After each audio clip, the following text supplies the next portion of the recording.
में जिस तरह से विपक्षी एकजुटता इंडिया के तौर पर सामने आई, इस पर भी कुछ बातें ऐसी कहीं जिसमें सदन में शायद विपक्ष भी सोच में पड़ गया होगा कि आखिर अब इस गठबंधन के तहत जो जवाब दिया गया उसका करें क्या।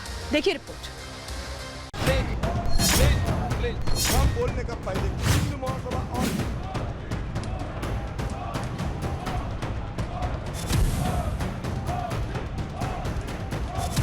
I dot, N dot, D dot, I dot.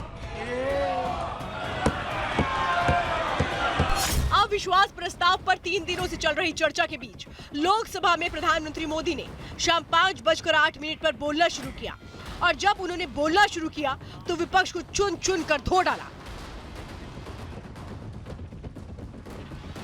प्रधानमंत्री मोदी ने कांग्रेस के बाद विपक्षी दलों के गठबंधन INDIA पर ऐसा निशाना साधा कि सुनने वाले सुनते रह गए। प्रधानमंत्री मोदी का सदन में आज अलग ही अंदाज देखने को मिला।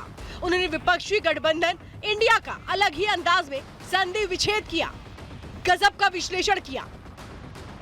इनकी मुसीबत ऐसी है कि खुद को जिंदा रखने के लिए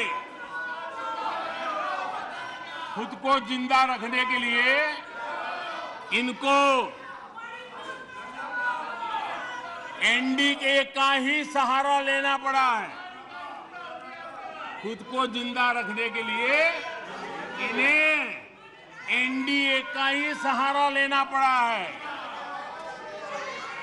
लेकिन आदत के मुताबिक घमंड का जो आई है ना, वो उनको छोड़ता नहीं है और इसलिए NDA में 2 आई पिरो दिए, 2 घमंड के आई पिरो दिए।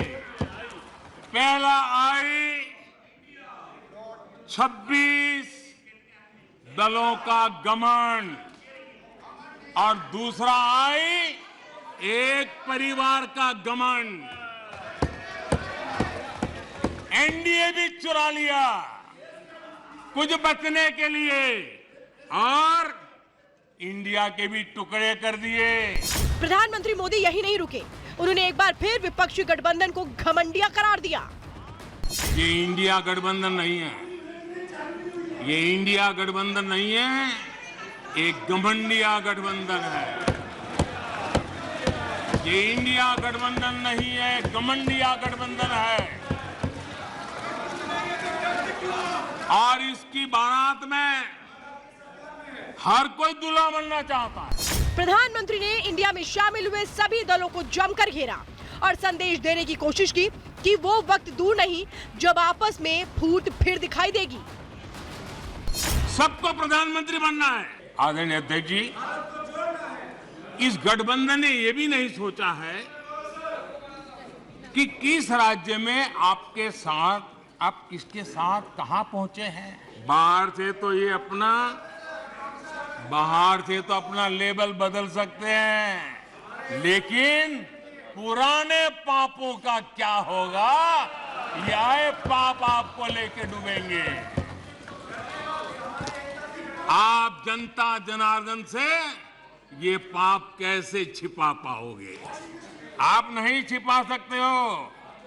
और इनको आज जो हालत, इसलिए मैं कहना चाहता हूं, अभी हालात ऐसे हैं,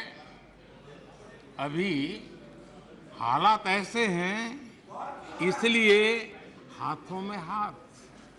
अभी हालात ऐसे हैं, इसलिए हाथों में हाथ। जहां हालात तो बदले, फिर छुरियां भी निकलेगी। प्रधानमंत्री ने सदन में राहुल गांधी के उन्हें रावण करार देने वाले बयान पर भी करारा जवाब दिया। लंका हनुमान ने नहीं जलाई, उनके घमंड ने जलाई। गरीब का बेटा यहां कैसे बैठा, वो यहां कैसे बैठ गया, ये चुभन अभी भी आपको परेशान कर रही है, आपको सोने नहीं देती है। और देश की जनता भी आपको सोने नहीं देगी, 2024 में भी सोने नहीं देगी। प्रधानमंत्री बोल ही रहे थे कि विपक्ष ने सदन से वॉकआउट कर दिया। प्रधानमंत्री के बयान के लिए वो अविश्वास प्रस्ताव लाए और प्रधानमंत्री के भाषण को पूरा सुनने के लिए रुके तक नहीं। इस पर भी प्रधानमंत्री ने जमकर प्रहार किया। Bureau report, Republic Bharat.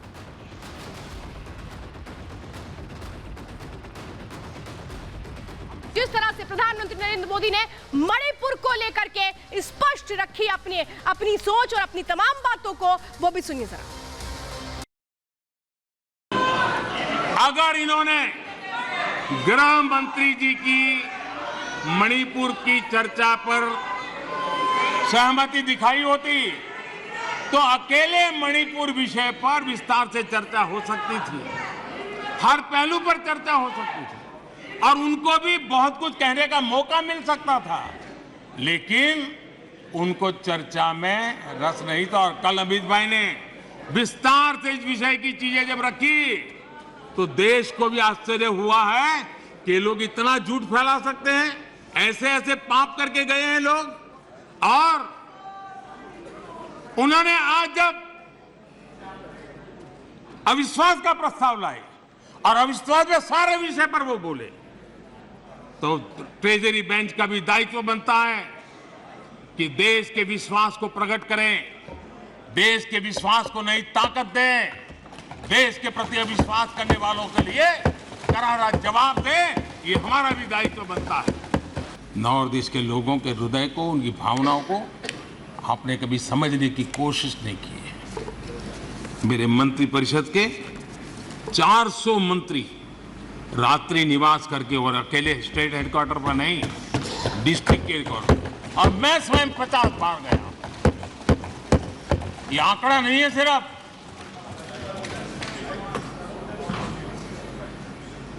ये साधना है, ये नॉर्थ ईस्ट के प्रति समर्पण है।